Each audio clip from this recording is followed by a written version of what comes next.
Alhamdulillahirabbil alamin.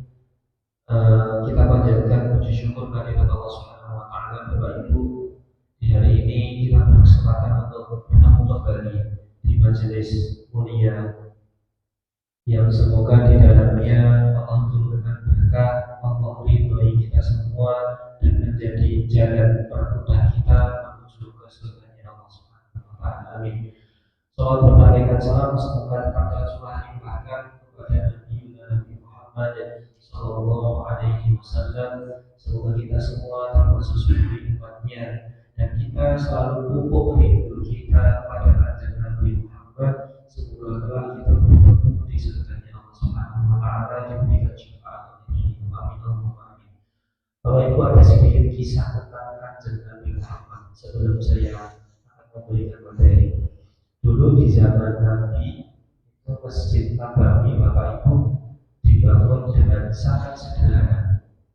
Waktu itu beliau ketika melaksanakan khutbah Jumat, maka beliau bersandar atau mimbarnya itu dibuat dari batang kurma. Semacam kalau di sini itu enten with, nah itu gelonggongan batang itu dibuat untuk mimbar. Jadi dibuat sandaran Rasul ketika menyampaikan khutbah. Dan satu ketika sahabat itu, mohon maaf kalau di zaman Rasul kan itu sahabat yang kriterianya sahabat yang sederhana, yang miskin, ada sahabat yang juragan, yang menjadi donatur. Ada salah satu sahabat itu punya bisnis juragan, masuk ke masjid, melihat beliau memberikan khutbah tapi dengan mimbar yang seadanya, dengan mimbar yang waktu itu tidak bisa dinamakan mimbar karena memang betul-betul gelonggongan batang pohon kurma gelonggongan. Di situ sahabat itu meminta izin kepada Rasul, wahai Rasul, wahai Muhammad ya Nabi, kami meminta izin untuk membelikan atau membuatkan mimbar yang patut. Apakah boleh wahai kanjeng Nabi? Maka Nabi mengizinkan, ya sudah, kalau seandainya ada yang mau membelikan atau membuatkan mimbar yang baru, silakan. Akhirnya dibelikan, dibuatkan, dipasangkan ke situ. Akhirnya mohon maaf Pak, gelonggongan satu batang pohon kurma tadi dipindahkan. Ya masih di tempat imam seperti ini, tapi dipindahkan. Jadi masih di tempat mihrab. Nah, satu ketika mendekati hari Jumat, Bapak Ibu, ada suara tangisan yang semakin lama suaranya semakin jelas, semakin terdengar dan semakin keras. Tangisannya bukan dari sholat, tapi tangisannya di lain tempat. Dan semakin lama semakin jelas. Sahabat ini mencari-cari hingga pada akhirnya Rasulullah malah lebih menemukan lebih dulu dan sumber suara yang tadinya dicari-cari. Ternyata sumber suaranya bukan orang, tapi sumber suaranya adalah dari mihrab. Terus nopo Pak, yang menangis ternyata gelonggongan batang pohon kurma tadi. Jadi batang pohon kurma tadi menangis. Akhirnya di hadapan para sahabat Nabi itu memeluk batang pohon kurma. Saya menyampaikan kepada sahabat, kalian tahu siapa yang menangis? Yang menangis adalah pohon kurma ini, batang pohon kurma ini. Kenapa kok dia menangis?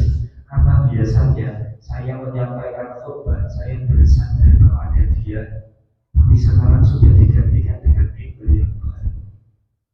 Apa jangan bayangkan Pak, makhluk Allah yang tidak diberikan akal saja bisa rindu kepada Nabi, apalagi kita yang diberikan akal oleh Allah. Hanya sekedar diganti sandarannya, yang disandarkan tadi menangis. Dan kelak Bapak Ibu, mimbarnya Rasul ini besok ketika dia mau lahir berada di sisi kiri arsy Allah Subhanahu wa taala. Dalam satu hadis demikian diceritakan. Mimbarnya Rasul ada di sebelah kiri arsy Allah Subhanahu wa taala. Dan di situ para sahabat terus bertanya-tanya, wahai Nabi, kenapa mimbar panjenengan kok berada kemuliaan itu ada di sebelah kanan, tapi kenapa mimbar panjenengan di sisi sebelah kiri? Di sebelah kanannya malah mimbarnya Nabi Ibrahim. Padahal tadi Pak, simbol kemuliaan itu ada di sebelah kanan. Mau makan pakai tangan kanan, mau masuk ke masjid pakai kaki kanan, mau pakai baju saja Pak, masukkan dulu pakai tangan kanan dulu. Mau pakai celana saja Pak, harus pakai kaki kanan dulu. Semua yang baik-baik dimulai dari yang kanan. Kenapa panjenengan kok mimbarnya ada di sebelah kiri? Nah maka dengan lembutnya Nabi menyampaikan, kalian tahu besok ketika di arsy Allah Subhanahu Wa Taala di sisi sebelah kanan akan dihadapkan, apakah akan dibuka tirai menuju ke surganya Allah Subhanahu Wa Taala. Di sisi sebelah kiri akan ditampakkan tirai terbuka, ditampakkan neraka. Kenapa saya mengambil di sisi sebelah kiri? Karena nanti kelak ada umatku yang mau masuk ke neraka, dan saya melihat umatku itu mau masuk neraka, akan saya berikan syafaat sehingga ia tidak jadi masuk ke neraka, dia bisa selamat dan akhirnya masuk ke surga. Sebegitu cintanya Nabi dengan kita, sampai beliau itu mengambil mimbar di sisi sebelah kiri hanya untuk melihat umatnya. Kalau ada umatnya yang mau masuk neraka, beliau akan memberikan syafaat, lalu tidak jadi masuk neraka, akhirnya masuk surga. Itulah bentuk cinta yang sempurna, cinta yang tetap menggebu dan menggelora walaupun dunia sudah tiada. Itulah cinta Nabi kepada umatnya. Masya Allah. Maka dari itu kenapa kok setiap hari ketika kita melaksanakan satu kajian, ketika kita melaksanakan satu majelis, mesti dibuka dengan satu, bersyukur kepada Allah, dan yang kedua adalah melantunkan sholawat kepada Nabi. Untuk apa? Untuk memupuk rasa rindu kita kepada Nabi. Nabi saja rindu kepada kita, masa kita nggak rindu kepada Nabi? Nabi saja memperjuangkan kita, masa kita nggak memperjuangkan Nabi? Masya Allah. Nah itu Bapak Ibu,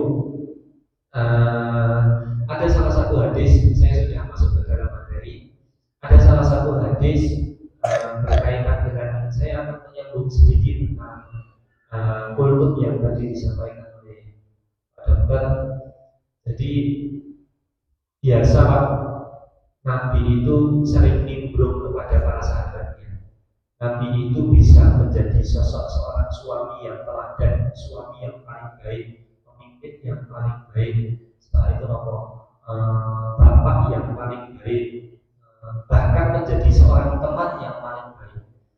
Dalam satu riwayat Nabi itu Pak Bu, kalau nimbrung ada sahabatnya itu ngobrol tentang hal dunia, maka Nabi nimbrungnya tentang hal dunia. Kalau ada sahabat itu ketika ngobrol mereka itu nostalgia waktu dulu jahiliyah. Aku jahiliyah dia ini terus guyu ngangkat. Dan itu Nabi juga ikut ketawa. Dan Pak Bu yang insya Allah dirahmati oleh Allah Subhanahu Wa Taala. Satu ketika Nabi itu nimbrung dan bertanya kepada para sahabatnya. Ada 5 orang sahabat yang ada di situ. Ditanyakan satu persatu. Hei Abu Bakar, apa yang paling kamu sukai? Ini berkaitan dengan tadi. Kita Pak Bu dikasih oleh Allah satu, sehat secara jasmani dan sehat secara rohani, sakit secara jasmani dan sakit secara rohani. Agar hidup kita terhindar daripada sakit secara rohani tadi, kita butuh amalan-amalan. Kita butuh satu amalan yang senantiasa harus kita jaga dan istiqomahkan sehingga kita dihindarkan daripada sakit-sakit rohani. Pak Bu yang insya Allah dirahmati oleh Allah Subhanahu Wa Taala, Abu Bakar ditanya, hei Abu Bakar, apa yang kamu sukai? Apa yang paling kamu sukai? Maka Abu Bakar menjawab, 3 hal yang saya paling sukai Rasul. 1, saya suka infak di jalanmu. 2, kedua, saya suka duduk di hadapanmu. Yang ketiga, saya suka memandangmu. Nah, itu apa? Amalannya tiga itu. Senang infak, senang duduk di hadapan Nabi, dan suka memandang wajah Nabi. Umar bin Khattab ditanya, "Hei Umar, kalau engkau apa yang paling kau sukai?" Maka Umar bin Khattab menjawab, "Saya juga tiga hal ya Rasulullah. Saya suka kebenaran, saya suka menyampaikan kebenaran, dan saya benci kepada apa itu? Kalau kebalikannya kebenaran itu kemungkaran. Saya benci kemungkaran. Saya suka kebenaran, saya suka senang menyampaikan kebenaran, dan saya benci kemungkaran." Maka Umar bin Khattab dijuluki sebagai Al-Furqan, pembeda yang hak dan yang batil.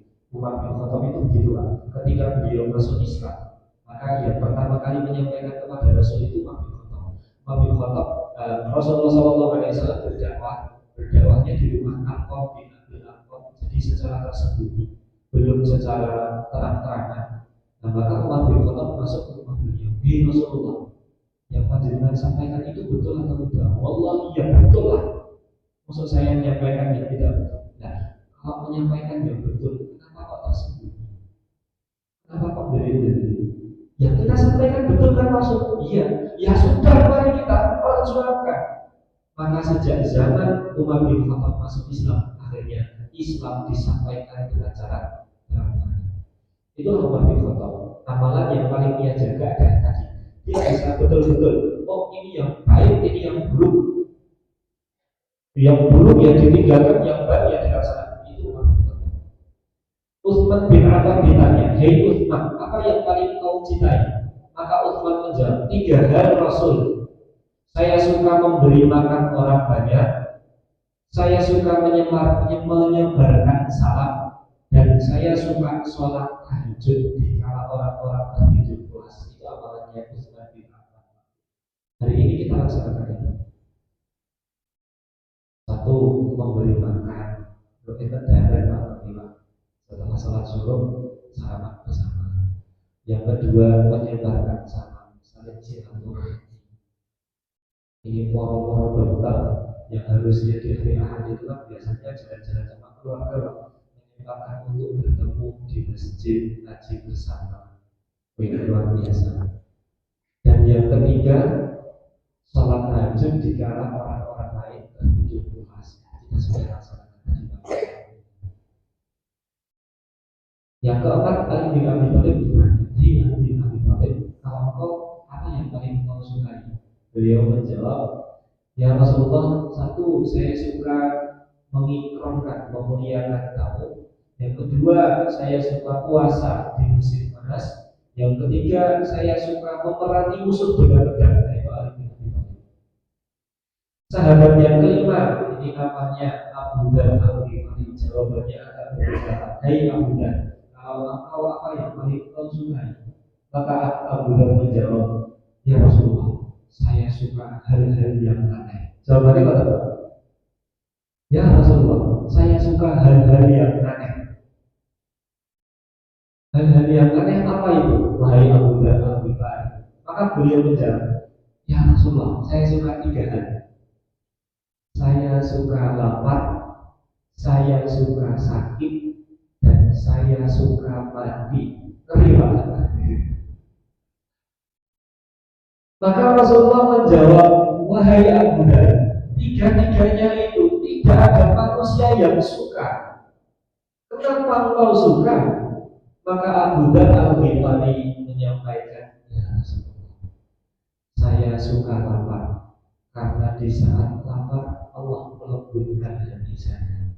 Saya suka sakit, karena di kala sakit Allah meringankan dosa saya. Saya suka mati, karena di kala mati saya bisa bertemu dengan Allah." Jawaban yang sangat luar biasa. Jadi beliau tidak hanya suka amalan saja, tapi beliau itu ternyata suka diuji oleh Allah. Karena di balik ujian yang Allah berikan itu, Allah paksa dia diberikan kebaikan. Allah paksa ia untuk didatangkan kebaikan. Ketika ia lapar, maka ia akan dilembutkan hatinya oleh Allah. Ketika ia sakit, otomatis dia akan diringankan beban dosanya. Dan ketika ia mati, disitulah wasilah untuk bertemu dengan Allah Subhanahu wa Ta'ala. Bu yang insya Allah dirahmati oleh Allah Subhanahu wa Ta'ala. Satu, kita bisa mengambil hikmah daripada hadis ini, bahwasanya setiap orang mempunyai amalan masing-masing. Silahkan panjenengan istiqomahkan satu amalan yang amalan itu nanti bisa kita presentasikan kepada Allah.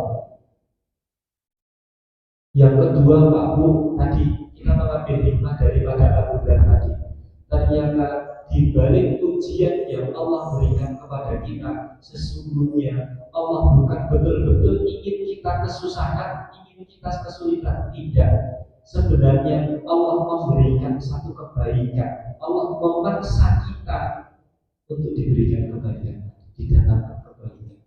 Tapi kadang-kadang kita merasanya, ya Allah, apa? Ya Allah, kok aku terus kok ya Allah, dan lain sebagainya. Sebaliknya Abu Dhar malah ingin, ya Allah, ingin lapar, aku ingin sakit, dan aku ingin mati. Karena dengan lapar saya tambah lembut hatinya, karena dengan sakit saya akan diampuni dosanya, dan karena dengan mati saya bisa bertemu dengan Allah. Di balik ujian-ujian yang Allah berikan kepada kita, Allah datangkan kebaikan-kebaikan secara tidak terduga. Begitu Bapak Ibu yang bisa kalian sampaikan. Semoga yang sedikit ini bisa menjadi manfaat, inspirasi dan motivasi untuk kita semua. Mari kita amalkan satu amalan khusus monggo, yang tahu nanti panjenengan sendiri, yang bisa mengukur nanti panjenengan sendiri. Orang kita, oh aku bisa sholat tahajud mas, oh ya sudah, sholat 2 rakaat sebelum subuh. Aku belum bisa sholat 2 rakaat sebelum subuh mas, oh ya sudah, Bismillah. Kita istiqomahkan sholat subuh di masjid setiap hari. Dari amalan kecil ini, semoga nanti Allah hadirkan keberkahan kepada kehidupan kita. Amin. Jazakumullahu khairan katsiran. Assalamualaikum warahmatullahi wabarakatuh.